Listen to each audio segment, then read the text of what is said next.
이 이야기 속에 진심으로 몰입해 계시다면 댓글에 행복한 하루라고 남겨주세요. 모두에게 평화와 건강 그리고 조금 더 가벼운 날들이 이어지기를 바라는 마음을 함께 지켜나가게 됩니다. 서울 강남구에 위치한 은빛 요양원의 복도는 오후 햇살로 가득했다.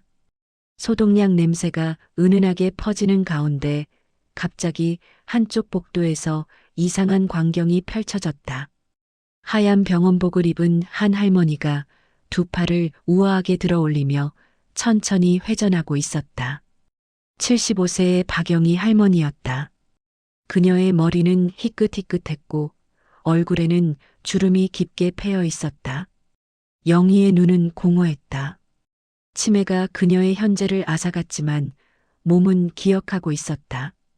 수천 번 반복했던 동작들을, 무대 위에서 느꼈던 그 전율을, 관객들의 박수 소리를. 수진이 할머니의 팔을 잡으려는 순간 다른 환자 한 분이 조용히 말했다. 내버려 두게. 저분은 춤추고 계시는 거야. 80대로 보이는 남성 환자였다. 그의 눈에는 묘한 존경심이 어려 있었다. 하지만 할아버지, 위험해요. 넘어지시면.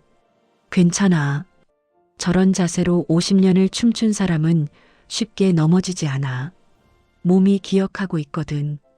수지는 그제야 영희의 발을 자세히 봤다. 주름지고 굳은 살 박힌 발이었지만 그 각도만큼은 완벽했다. 발레리나의 발이었다. 바로 그때 요양원 정문으로 고급 승용차 한 대가 들어섰다. 차에서 내린 사람은 30대 중반의 세련된 여성이었다. 명품 핸드백을 든 그녀의 이름은 최서연. 대한민국 발레계를 주름잡는 유명 무용단 아르떼 발레단의 단장이었다. 서연은 오늘 이곳에 기부금 전달식을 위해 왔다. 사진 몇 장 찍고 언론 플레이하면 끝나는 간단한 일정이었다. 그녀의 뒤를 기자들의 카메라 플래시가 터졌다. 최 단장님, 이쪽 보세요. 서연은 완벽한 미소를 지으며 포즈를 취했다. 화려한 커리어, 빛나는 외모, 막강한 권력. 그녀는 모든 것을 가진 사람처럼 보였다. 하지만 그녀의 눈빛 깊은 곳에는 냉기가 서려 있었다. 사람을 깔보는 오만함이 있었다. 사실 서연도 한때는 순수했다. 7살 때 처음 발레를 시작했을 때 그녀는 춤 그 자체를 사랑했다. 하지만 어느 순간부터 발레는 수단이 됐다. 1등을 하기 위한, 인정받기 위한, 권력을 얻기 위한 도구. 언제부터였을까? 무대 위에서 느끼는 기쁨보다 박수받는 쾌감이 더 커진 것이. 로비에서 간단한 기념식이 진행됐다. 요양원 원장이 감사패를 전달했다. 서연은 기계적으로 웃으며 어르신들에게 힘이 되고 싶다는 정형화된 멘트를 늘어놓았다. 지금 발레단은 후원금이 끊기고 있었기 때문에 이런 행사라도 해야 이미지를 유지할 수 있었다. 바로 그 순간 복도에서 소란이 들렸다. 할머니, 안 돼요. 서연이 고개를 돌렸다. 복도 저편에서 한 할머니가 병원복 차림으로 춤을 추고 있었다. 팔을 들어 올리고 천천히 회전하고 발끝으로 서려고 애쓰는 모습. 서연의 입꼬리가 비틀어졌다. 저분은 누구죠? 서연이 차갑게 물었다. 원장이 당황하며 대답했다. 아, 저분은 치매를 앓고 계신 박영희 어르신입니다. 가끔 저렇게 정신이 돌아오면 손녀가 발레를 하는데 학원비를 못 대서 우신답니다. 죄송합니다. 제가 모셔가겠습니다. 치매요? 서연이 코웃음을 쳤다. 발레라도 쳤나 보네요? 간병인 수진이 황급히 설명했다. 옛날에 무용을 하셨대요. 그래서 가끔 저렇게. 서연의 눈빛이 변했다. 기회가 왔다고 생각했다. 기자들이 카메라를 들고 있었다. 완벽한 쇼를 만들 수 있는 순간이었다. 잠깐만요. 서연이 손을 들었다. 그리고 천천히 영희에게 걸어갔다. 하이힐 소리가 복도에 울렸다. 따각따각따각. 영희는 여전히 자기만의 세상에 빠져 춤을 추고 있었다. 서연이 그녀 앞에 섰다. 영희가 멈추고 서연을 마주봤다. 75세의 치매 할머니와 30대의 화려한 무용단 단장. 과거의 전설과 현재의 권력자. 서연이 입을 열었다. 목소리는 부드러웠지만 눈빛은 차가웠다. 할머니, 발레를 좋아하시나 봐요? 영희는 대답하지 않았다. 그저 멍하니 서연을 바라봤다. 서연이 계속 말했다. 제가 제안 하나 드릴게요. 만약 할머니께서 백조의 호수를 완벽하게 쳐주신다면. 그녀는 잠시 멈추고 주변을 둘러봤다. 기자들이 카메라를 들이대고 요양원 직원들도 숨을 죽였다. 할머니 손녀분의 발레 학원비를 제가 전액 대드리겠습니다. 대학 졸업할 때까지요. 주변이 웅성거렸다. 손녀가 있으셨어요? 누군가 물었다. 수진이 조심스럽게 대답했다. 네. 19살 지수라는 손녀가 있어요. 발레를 전공하고 싶어 하는데 형편이 어려워서 할머니께서 치매 오시기 전까지 식당에서 설거지하시며 손녀 레슨비 대주셨대요. 그런데 요양원비까지 내려니 목소리가 떨렸다. 지수는 일주일에 한 번 찾아와 할머니 손을 잡고 울곤 했다. 할머니, 제가 포기할게요. 학원 그만둘게요라고. 서연의 미소가 더 깊어졌다. 완벽한 시나리오였다. 치매 할머니가 당연히 실패할 것이고 자신은 그래도 노력에 박수를 보낸다며 소에게 후원금을 주면 됐다. 아름다운 이야기가 될 것이었다. 하지만 서연이 말을 이었다. 만약 실패하신다면 할머니께서 이 모든 분들 앞에서 인정하셔야 합니다. 발레는 젊고 재능 있는 사람만 할 수 있는 것이라고요. 그리고 손녀분도 꿈을 접으시라고 말씀하셔야 합니다. 냉기가 복도를 채웠다. 원장이 말렸다. 최 단장님, 그건 너무. 서연이 손을 들어 막았다. 아니요. 할머니께 기회를 드리는 겁니다. 꿈을 이룰 기회를요. 현실을 직시할 기회를요. 하지만 그녀의 눈빛은 말하고 있었다. 이건 쇼야. 너희들은 구경거리일 뿐이야. 영희는 여전히 멍하니 서 있었다. 하지만 그녀의 눈 깊은 곳에서 무언가 깜빡였다. 희미한 불빛 같은 것이. 수진이 영희의 어깨를 잡았다. 할머니, 괜찮으세요? 안 하셔도 돼요. 그때였다. 영희의 입이 천천히 열렸다. 목소리는 떨렸지만 또렷했다. 음악을 틀어주세요. 모두가 놀랐다. 평소에 거의 말이 없던 영희가 완전한 문장을 말한 것이었다. 서연이 눈썹을 치켜 올렸다. 뭐라고요? 영희가 다시 말했다.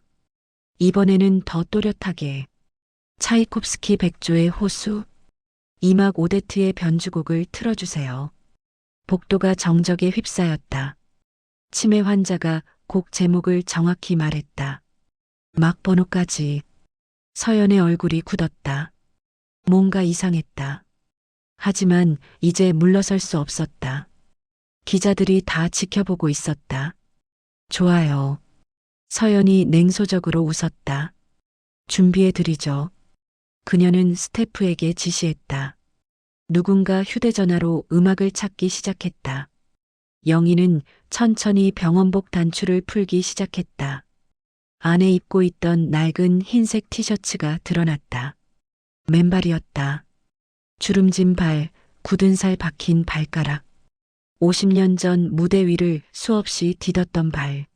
하지만 그녀가 자세를 잡는 순간 무언가 달라졌다. 등이 곧게 펴졌다. 턱이 살짝 들어 올려졌다. 두 팔이 부드러운 곡선을 그리며 올라갔다. 75년을 살아온 노인의 몸이었지만 그 자세만큼은 완벽했다. 원장님 그리고 주위의 모든 사람들이 어리둥절했다. 서연만이 여전히 비웃는 표정이었다. 곧 무너질 거야. 늙은 몸으로 무슨 발레를. 음악이 흐르기 시작했다. 차이콥스키의 현악기가 부드럽게 복도를 채웠다. 그리고 박영희가 움직이기 시작했다. 첫 발을 내딛는 순간 시간이 멈춘 것 같았다. 음악이 흐르기 시작하자 박영희의 눈빛이 변했다. 흐릿했던 눈동자에 초점이 생겼다.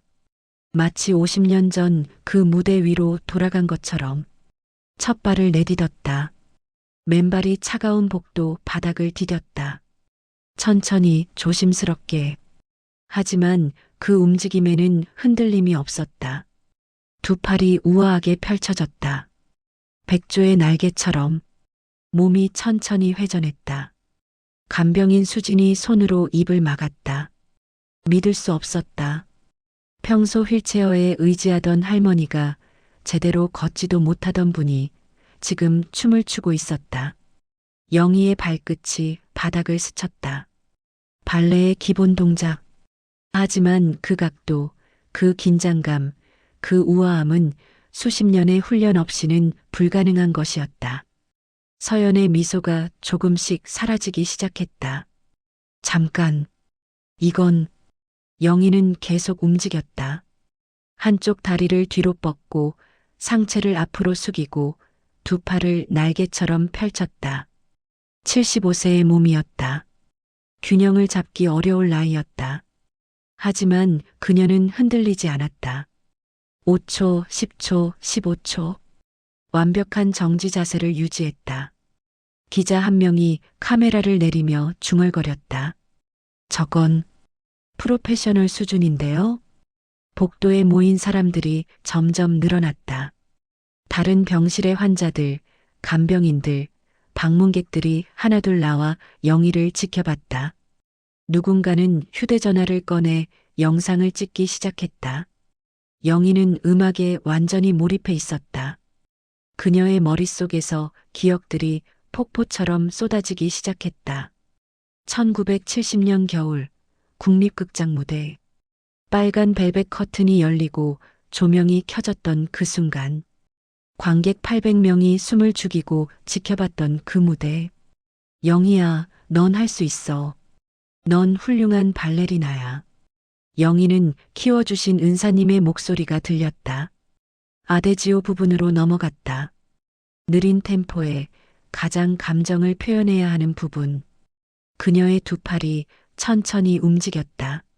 마치 슬픔을 표현하듯, 갈망을 담듯. 눈물이 영희의 뺨을 타고 흘러내렸다. 하지만 춤은 멈추지 않았다. 이 눈물 속에는 50년의 세월이 담겨 있었다. 꿈을 포기해야 했던 그날, 마지막 공연을 마치고 무대를 내려오며 흘렸던 눈물. 결혼식 날 밤 무용복을 접어넣으며 흘렸던 눈물. 식당 주방에서 설거지하며 몰래 흘렸던 눈물. 서연은 이제 비웃을 수 없었다. 입이 살짝 벌어져 있었다. 전문가의 눈으로 봐도 저것은 아마추어가 아니었다. 정식 교육을 받은 사람이었다. 그것도 최고 수준이. 어떻게 75세의 치매 환자가. 영희의 회전이 빨라졌다. 피루엣. 한 발로 서서 회전하는 고난도 기술. 젊은 무용수들도 힘들어하는 동작이었다. 한 바퀴, 두 바퀴, 세 바퀴. 영희는 멈추지 않았다. 복도에 있던 한 노인이 조용히 말했다. 저분, 박영애 씨 맞나요? 50년 전 국립발레단에서 활동하셨던. 맞아요. 다른 노인이 끼어들었다. 1972년 공연 봤어요. 내 인생 최고의 공연이었죠. 표 구하기가 얼마나 힘들었는지. 요양원 원장이 급히 직원에게 속삭였다. 박영희 어르신 기록 좀 가져와 봐요. 빨리. 음악이 절정으로 치달았다. 영희도 함께 고조됐다. 그랜드 제때. 공중으로 뛰어오르며 다리를 180도로 벌리는 동작. 75세의 나이로는 불가능해 보이는 동작이었다. 영희의 얼굴에 고통이 스쳤다. 무릎이 아팠고 허리가 비명을 질렸지만 멈출 수 없었다. 지수야, 할머니가 해낼게. 내 꿈을 지켜줄게. 하지만 영희는 뛰었다. 젊었을 때만큼은 아니었고 무릎도 완전히 펴지지 않았다. 그러나 그 순간 그녀는 날아올랐다. 으아, 복도에서 탄성이 터져 나왔다. 영희가 착지했다. 살짝 비틀거리며 무릎이 떨렸다. 수진이 달려가려 했다. 하지만 원장이 막았다. 기다려보세요. 끝까지 보게 해드립시다. 영희는 다시 균형을 잡았다. 호흡을 가다듬고 마지막 자세로 들어갔다. 팔의 움직임만으로 모든 감정을 표현하는 동작. 슬픔, 그리움, 희망, 사랑. 50년간 살아온 모든 감정이 그 팔 안에 담겼다. 음악이 끝나가고 있었다. 그녀는 천천히 무릎을 구부렸다. 레베랑스, 발레의 인사 동작. 한쪽 다리를 뒤로 빼고 상체를 숙이고 두 팔을 우아하게 벌렸다. 마치 관객에게, 아니 인생에게 인사하듯. 마지막 음이 흘렸다. 여운이 남아 분위기를 압도했다. 영희는 손을 내리며 가쁜 숨을 쉬며 미소 지었다. 잠시 침묵이 흘렀다. 3초간 아무도 숨쉬지 않았다. 그리다 폭발적인 박수가 터져 나왔다. 간병인들이 울었다. 환자들이 환호했다. 기자들이 셔터를 눌러댔다. 브라보, 브라보. 누군가 소리쳤다. 그러자 다른 사람들도 따라 외쳤다. 브라보. 기립박수였다. 모두가 일어나 박수를 쳤다. 영희는 천천히 고개를 들었다. 얼굴에는 땀과 눈물이 범벅이 되어 있었지만 그녀는 웃고 있었다. 50년 만에 다시 무대에 선 듯한 표정이었다. 그 순간 영희의 무릎이 꺾였다. 할머니. 수진이 달려가 영희를 받쳐 안았다. 영희는 수진의 팔에 기댄 채 가쁜 숨을 몰아쉬었다. 괜찮으세요? 할머니. 영희는 고개를 끄덕였다. 행복해. 정말 행복해. 서연은 그 자리에 얼어붙어 있었다. 직원 한 명이 달려와 서류를 건넸다. 단장님, 박영희 어르신 기록입니다. 서연은 떨리는 손으로 서류를 받았다. 박영희, 1949년생, 1968년 국립발레단 입단, 당시 최연소 입단, 1970년 백조의 호수 주역 오디션 합격, 국립극장 개관 이래 최연소 주역, 1972년 국립극장 공연, 전석 매진 3일 연속, 1974년 파리 공연 초청, 프랑스 언론 동양의 진주 극찬. 서연의 얼굴이 창백해졌다. 1975년 결혼과 동시에 은퇴. 남편 사업 실패 후 생계를 위해 중국집, 분식집 등 운영. 일남 일녀 양육. 2022년 알츠하이머 진단. 2023년 은빛 요양원 입소. 서류가 서연의 손에서 떨어졌다.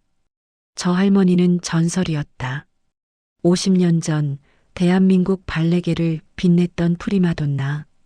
자신이 태어나기도 전부터 무대를 지배했던 사람이었다. 영희가 천천히 서연을 향해 걸어왔다. 수진의 부축을 받으며 한 걸음 한 걸음이 무거웠다. 방금 전 춤으로 모든 에너지를 쏟아부었기 때문이었다. 서연 앞에 서서 두 여자가 다시 마주했다. 이번에는 영희의 눈빛이 또렷했다. 제 손녀 지수. 영희의 목소리가 떨렸다. 학원비 부탁드립니다. 서연은 대답할 수 없었다. 목이 메었다. 주변 사람들이 지켜봤다.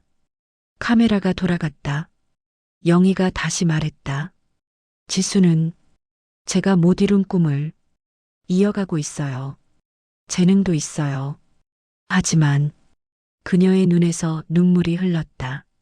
저는 결혼하면서 꿈을 포기했어요. 가족을 먹여 살려야 했거든요.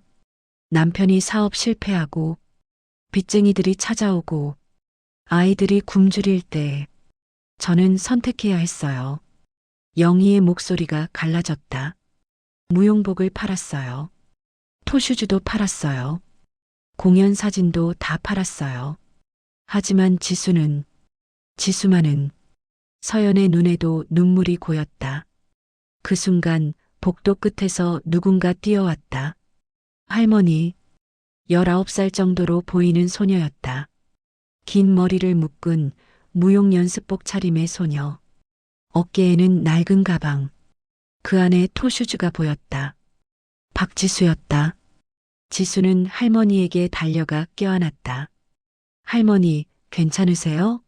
가쁜 숨에 머리카락이 땀에 젖어 있었다. 영희가 손녀를 안았다. 그리고 천천히 쓰러지기 시작했다. 할머니, 수진과 다른 간병인들이 달려왔다. 영희는 의식을 잃었다. 너무 무리했던 것이었다. 75세의 몸으로 3분간 춤을 춘다는 것은 생명을 거는 일이었다. 119 불러요. 빨리. 들것이 왔다. 영희를 병실로 옮겼다. 복도에는 정적만 남았다. 서연은 그 자리에 서서 손을 떨고 있었다. 지수가 눈물 범벅인 얼굴로 서연을 돌아봤다. 당신이 할머니한테 춤추라고 한 거예요? 서연은 대답할 수 없었다. 지수가 주먹을 쥐고 다가왔다. 할머니는 치매예요. 몸도 약하시고 심장도 안 좋으시고 어떻게 그런 짓을. 지수야. 수진이 소녀를 말렸다. 하지만 지수는 멈추지 않았다. 할머니가 얼마나 힘들게 사셨는지 알아요? 손가락에 화상 자국 가득해요. 식당에서 일하시느라 무릎은 다 망가졌어요. 하루 종일 서서 일하시느라 그런 할머니한테 춤추라고 목숨 걸고. 서연의 입술이 떨렸다. 기자들이 이 모든 장면을 찍고 있었다. 서연의 세계가 무너지기 시작했다. 박영희는 3일간 혼수 상태였다. 중환자실에서 산소호흡기를 달고 누워 있었다. 의사는 말했다. 무리하셨습니다. 심장에 무리가 왔어요. 나이를 고려하면 최선을 다하겠습니다. 지수는 할머니 곁을 떠나지 않았다. 손을 꼭 잡고 기도했다. 할머니, 깨어나세요. 제발이요. 제가 학원 그만둘게요. 춤 안 출게요. 그러니까 깨어나세요. 눈물이 영희의 손등에 떨어졌다. 간호사가 지수에게 물었다. 보호자분이세요? 네. 손녀예요. 부모님은요? 지수의 목소리가 작아졌다. 아빠는 돌아가시고 엄마는 재혼하셔서 할머니가 저를 키우셨어요. 간호사의 얼굴이 안쓰러워졌다. 그 사이 세상은 뒤집혔다. 영희의 춤 영상이 인터넷에 퍼졌다. 조회수가 폭발했다. 100만, 500만, 1천만을 넘어섰다. 댓글이 쏟아졌다. 이게 진짜 75세 할머니라고요? 믿을 수 없어요. 눈물이 멈추지 않아요. 꿈을 포기하지 않는 모습이. 50년 만의 춤이라니 영화보다 더 영화 같아요.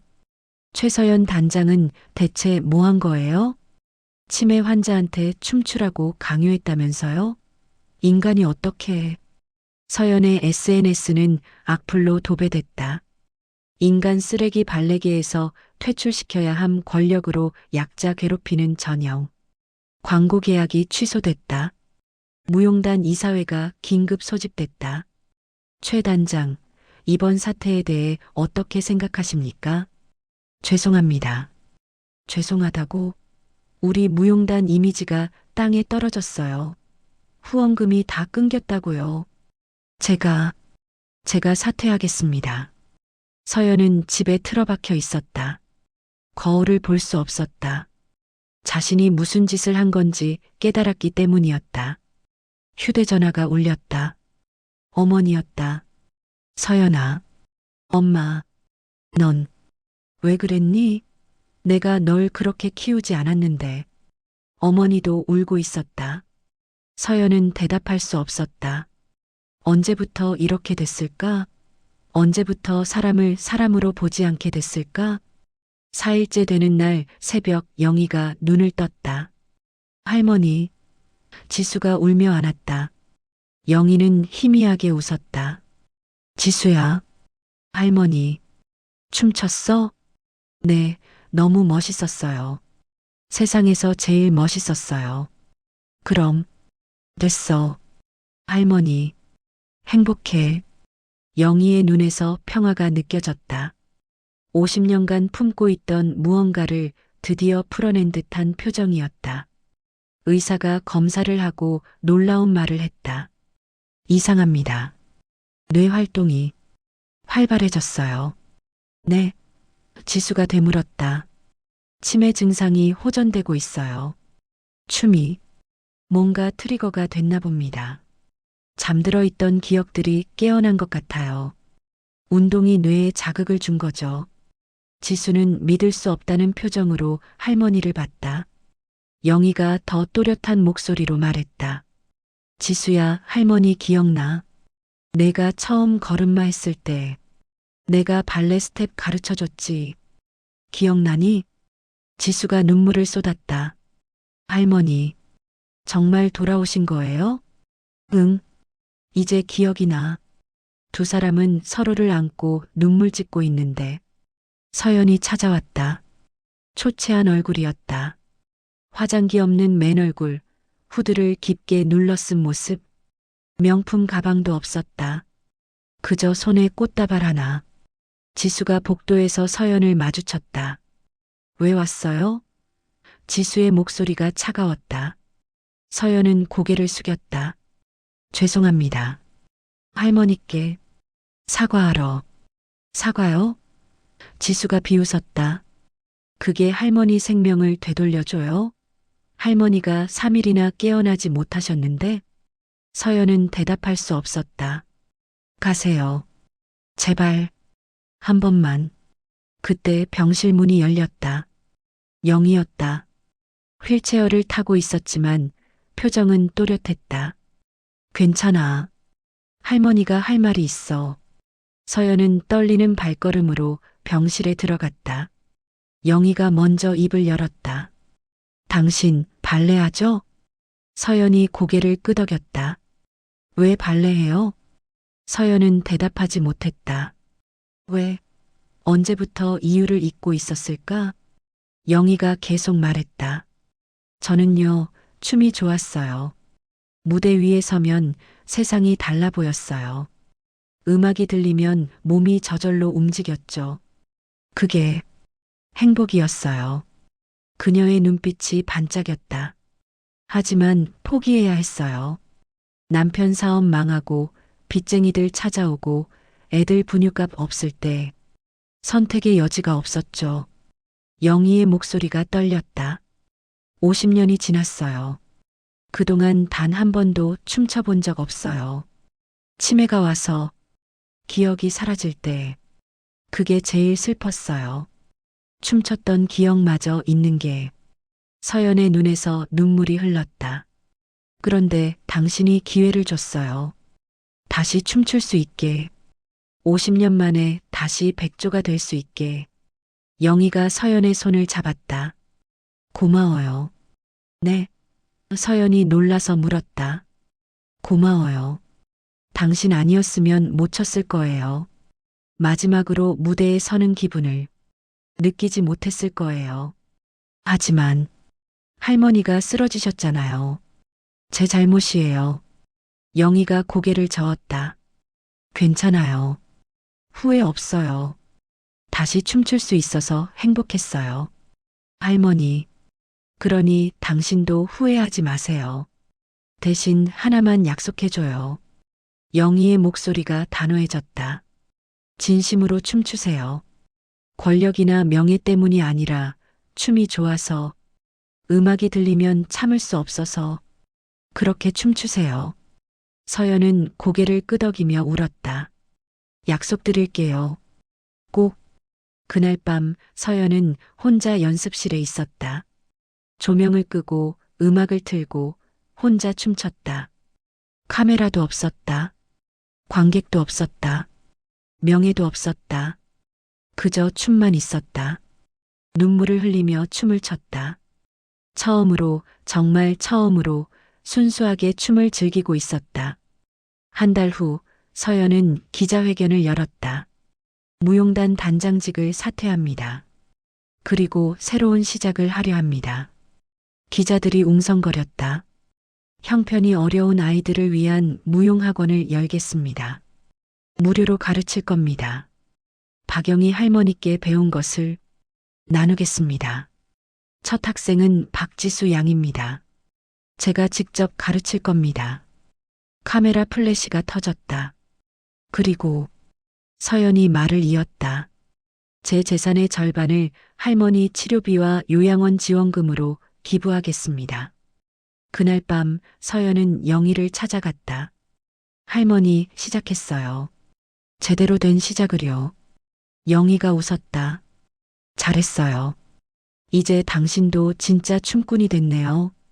2달 후 작은 발표회가 열렸다. 서연의 학원 학생들이 무대에 섰다. 작은 극장이었지만 객석은 가득 찼다.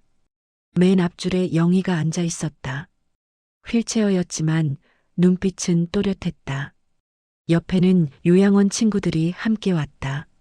지수가 마지막 무대에 올랐다. 백조의 호수. 음악이 흐르기 시작했다. 지수가 춤추기 시작했다. 아름다웠다. 기술도 좋았지만 무엇보다 진심이 느껴졌다. 영희는 그 모습을 보며 눈물을 흘렸다. 저 아이는 나와 달라.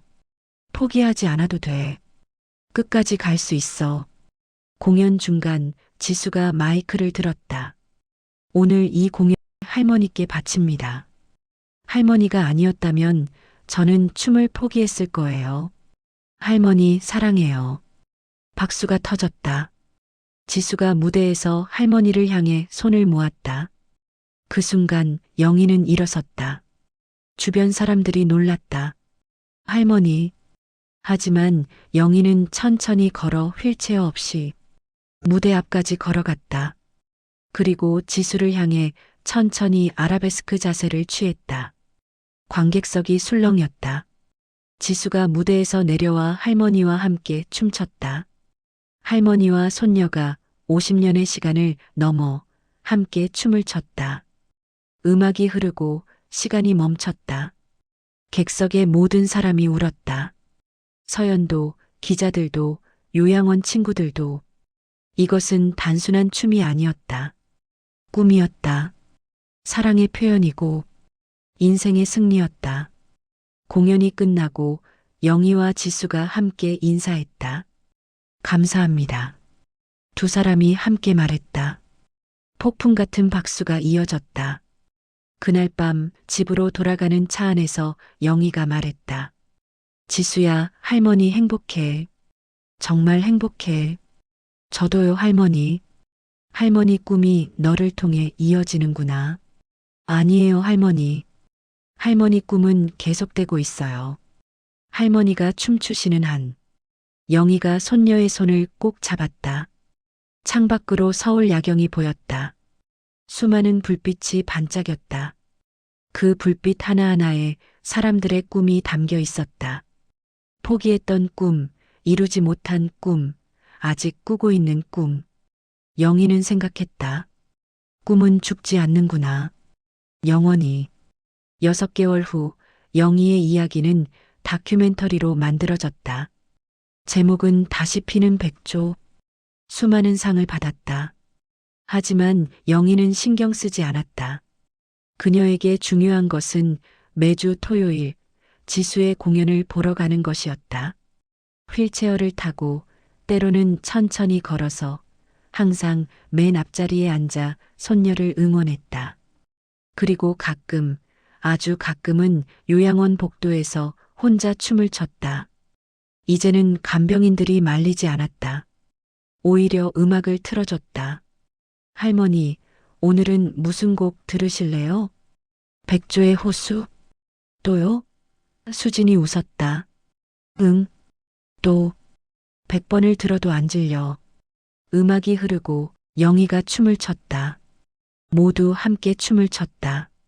나이도 병도 아픔도 있고 그저 음악에 몸을 맡겨 흔들거렸다. 복도는 무대가 되었다. 그리고 그들은 모두 젊었을 때 꿈꾸던 그때로 돌아갔다. 춤도 계속되고 인생도 계속되었다. 이 이야기를 읽으며 당신의 마음속에도 무언가 움직였다면, 당신에게도 아직 이루지 못한 꿈이 있다면 너무 늦었다고 포기하지 마세요. 박영희처럼, 지수처럼, 서연처럼 우리는 모두 다시 시작할 수 있습니다. 나이는 숫자일 뿐입니다. 꿈은 영원합니다. 댓글에 행복한 하루라고 남겨주세요. 당신의 꿈을 응원합니다.